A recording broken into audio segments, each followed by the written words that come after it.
The guy got dragged into the National Treasury without a sound, right along with the cart full of gold and silver treasures. Using the force of the fall, he lunged forward and rolled straight onto the central platform. He never expected this accidental move would save his life. Turns out the pit below was filled with deadly poisonous blood, and anyone who fell in would definitely die. The guy calmed himself down and looked across. When he saw the precious eye of Horus glinting in the distance, he didn't rush to act. That's because there were 2 dangerous checkpoints ahead, and rumor had it no one could survive long enough to grab the treasure.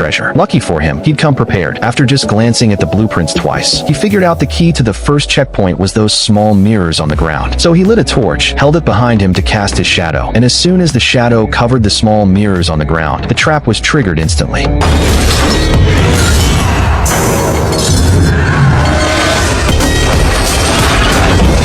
This checkpoint seemed impossible to beat, but Beck quickly came up with a plan. He held the torch high above his head, trying his best to overlap his body with his shadow, and as long as he carefully avoided the mirrors on the ground, he wouldn't set off the trap. That's how Beck made it through the first checkpoint smoothly. The easy checkpoint made him let his guard down. When he saw the second trap was made of rings, he thought he just needed to avoid the rings on the ground, so he walked straight through. But right then, the rings behind him started to sink, and by the time Beck realized it, it was already too late.